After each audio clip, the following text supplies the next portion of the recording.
Hello everyone and welcome back to my channel, Tomcat Stitchery. Today is part 3 of the Mountain View Jeans Pull On So Along by Itch to Stitch.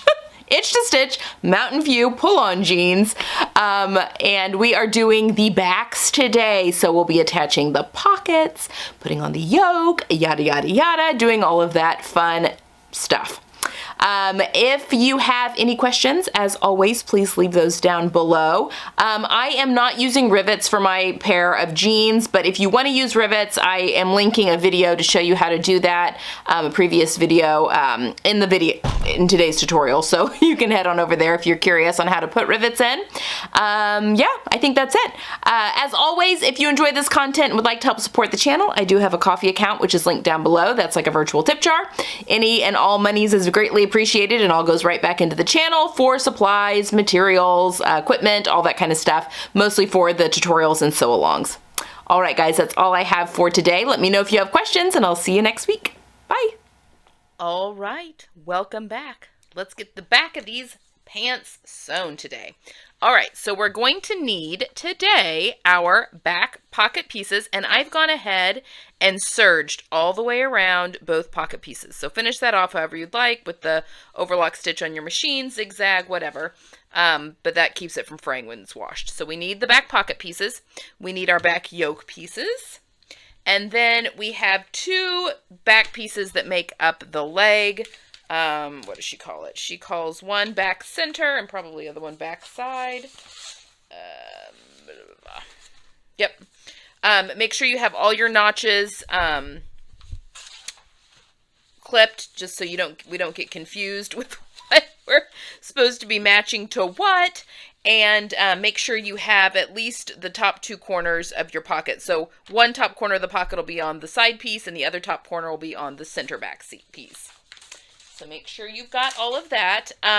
Like the other one, I'm just going to do one side on camera. Obviously, the other side is the same.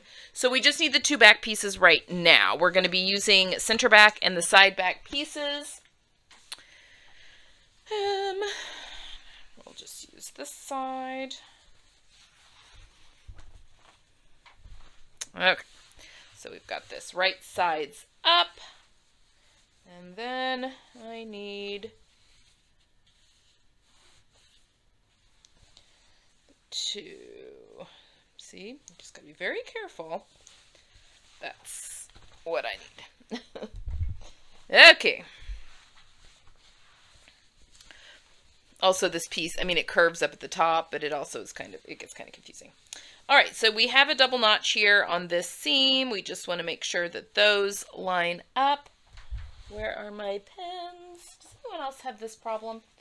Do they have a ghost or something in your sewing room that steals your pens? They're always moving. Okay, so I'm just going to pop a pen right there where that notch is, just to help me keep track of things. But I'm just going to sew this seam from bottom to top to bottom, doesn't really matter. I am actually, you know what? I want the side back on the bottom, because when you look at it, see, this is the shaping that's in here on these 2 pieces, and I want to be able to ease that in. So I'm going to sew with the side back on the bottom. Obviously this is going to change for the other side. I'll be starting at the bottom, because I want the side back to be on the bottom both times. Okay, so 1/2 inch seam allowance. I'm just going to, oops, I am 2.5 millimeter stitch. I was not on that just a second ago. Now I am. All right, so you've seen me do this before. If you've watched any of the other sew-alongs, I've got my hand in between these 2 layers, and I'm just going to be pulling this bottom layer back towards the cut edge. Also doing this around a tripod. Come on. It's also worth noting, if you're using like a corduroy like I am, it can be very shifty.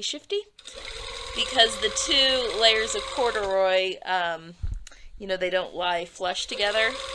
It sticks really nicely, but they sometimes when you're doing two that are right sides together, it can get a little shifty. All right, now all the way down.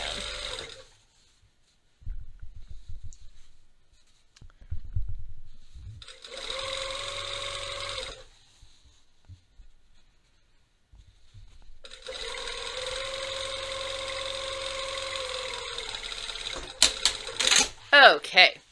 All right, so now I'm going to go to the, see, I got off a little bit there. I'm not going to worry about that at all. I'm going to go over to the serger, and I'm going to finish this seam allowance. And I think I'm going to press it.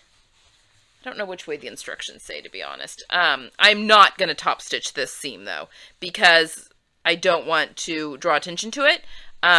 Because it's really just there for shaping, and we're going to be putting a pocket on top of it and everything. So I choose not to top stitch this seam, but you can if you want. I'm going to press this seam, though, I think towards center back. So I'm going to press it towards the center back piece all the way down, and I will meet you back here for us to put our pockets on. All right, so we've got our seam serged, pressed to the center back. Now we're going to work on our pocket. Now, I think the instructions actually have you attach the yoke now, but I'm going to go ahead and put the pocket on, the back pocket, and then I've got my points here, top points here marked, and then we'll put on the yoke. I just find it a little easier, and it's the way I want to do things. So, oh, excuse me, burp. Okay, so there's our back. We're just going to set it aside for a minute, and now we have our pocket piece that I've already finished off all my edges. Now, I'm careful. I marked there's notches on where you need to fold over the top part of the pocket, and I'm careful to leave that where I can still kind of see where those are, because we're going to fold those at those notches at the top of the pocket over right sides together, like so. And I'm just going to sew this at 1/2 of an inch seam allowance.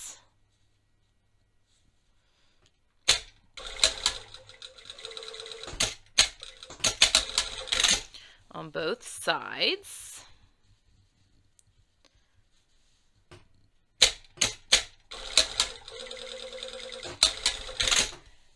Then, once I've done that, I'm going to clip these top corners just to reduce bulk.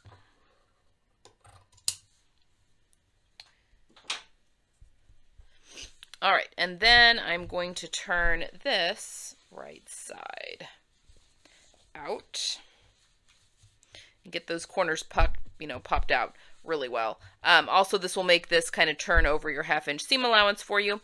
So now I'm going to go to the ironing board, press this down, and I'm going to press all my edges 1/2 of an inch towards the wrong side and get that all nice and pressed, and then I'll meet you right back here. Okay, so I've got everything a really nice press, got everything pressed nicely. Now, before we put this onto the jeans, I'm going to top stitch this top portion here down, and I can feel through there where that is. And you're going to be switching to your 3.5 inch seam allowance, or 3.5 millimeter stitch length. Good night. And your top stitching thread if you're doing that.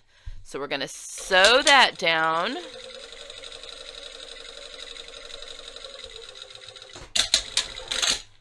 Really well.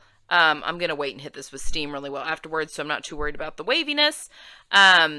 Also, at this point, if you want to do a design on your pocket or something along those lines, you can do that now. If you're having an issue because your fabric's too stretchy, you can put a little interfacing or stabilizer, embroidery stabilizer on the back, or even like a iron-on interfacing if you want to take the stretch out of the pocket, and then you can do your design and then attach it. So it's up to you. I prefer my pockets to stay a little more streamlined, so I'm not going to do that, but if you would like to, now is the time. All right, so now we've got the back part of our pants here. I've marked the two top parts of the pocket so that you can see, and I'm just going to line up the top corners to those pins. But one thing you really want to make sure you do is this point here, you want that right on that seam. Otherwise, It will drive you nuts. So now I'm just going to pin this in place so that nothing shifts. Ow.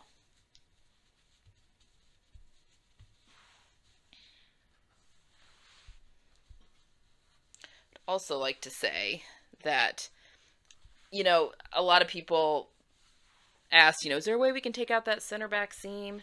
And I get it, it's different than most jeans. However, the shaping that you get on these pants because of that back seam is phenomenal. I've already done the other half of the back of these pants, and it's just, it doesn't even lay flat on the table. Like, it's already cupping up, you know, like a dart almost on your butt. It's just really, it's really good. All right. So I encourage you to try the back seam, and it really doesn't bother me because it just really cups the rear end really well. Okay, so this is how I put on all my back pockets, jeans, whatever. If you're using top stitching thread, keep it in there. Stay with your 3.5 millimeter stitch length. And I'm just going to, notice I didn't stop at the top corner. I started about halfway down, and you're going to see why. So I'm about, I don't know, 1/16 of an inch away from the edge. Just go nice and slow. And I'm just going to sew all the way around this pocket.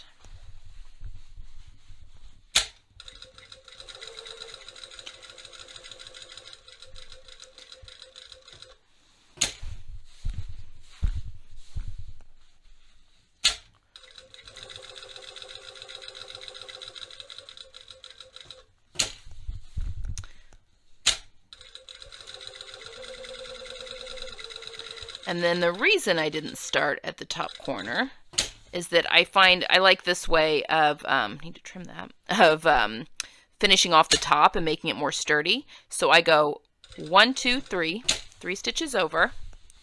Then I'm going to come back down 1/4 of an inch away from where I first stitched.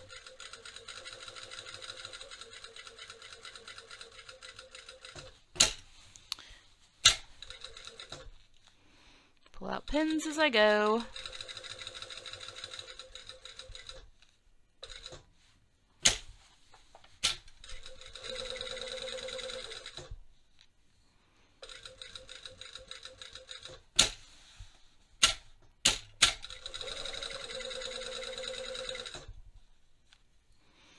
So by doing that box up here at the top, it just really secures everything, I find. And 1, 2, 3. And you don't have to like get real bulky with the bar tacks and stuff at the top. So there we have it. We've got our pocket attached. Okay, let's do the yoke now. So now we need our back yoke piece, which I've got right here. And we're going to be putting this right sides together. Now, the yoke piece, if you're looking at it here, you should have a notch that's where it matches up with this seam right here. But your fatter end goes towards center back. So that's how you make sure you've got, and look, you've got so much beautiful shaping here as well. So good. Okay, so I want to sew actually with my yoke against the feed dogs because I'm going to be kind of easing that in. But before I do that, I'm going to just pin the notch with the center back seam here. All right, because we got a lot of, look at all that shaping there.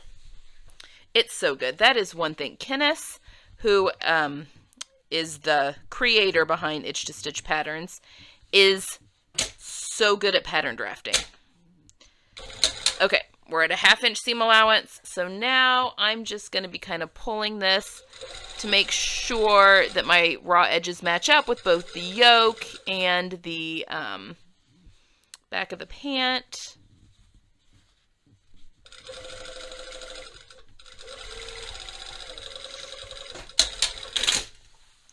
But yeah, she is really, really good at drafting. Okay.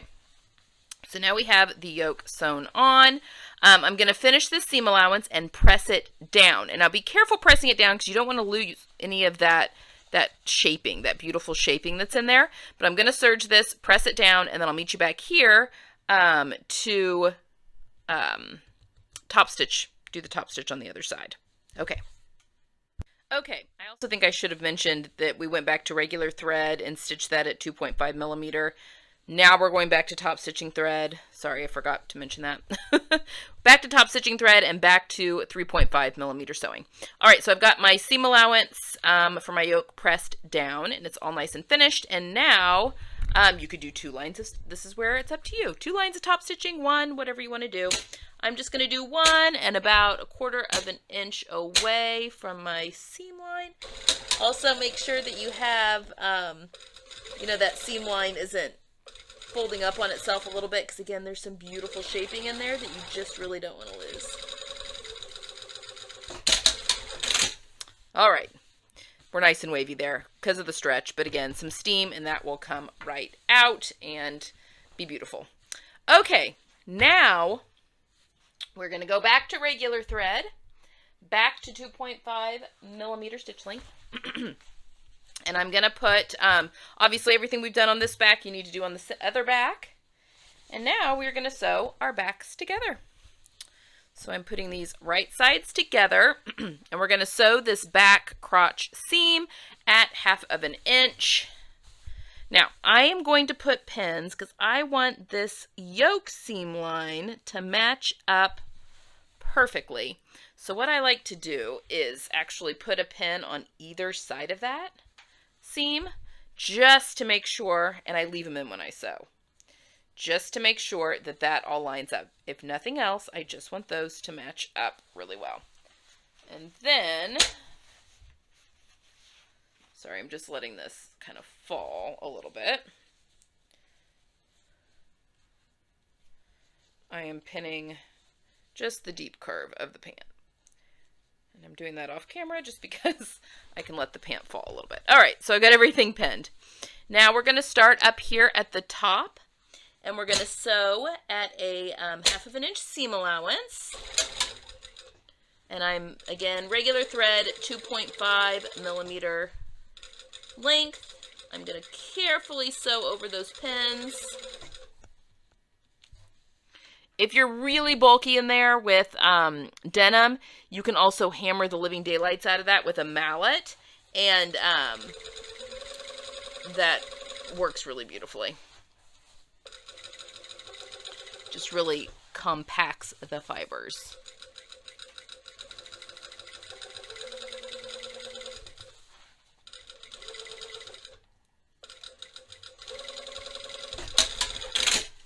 All right. Now I'm going to go and finish this off with a serged, with my serger. Obviously you can use a zigzag, your overlock stitch on your machine, however you want to finish off your seam allowances. And then you just need to press it to one side. It doesn't really matter which side, kind of up to you. So I'm going to press mine to the right side when worn.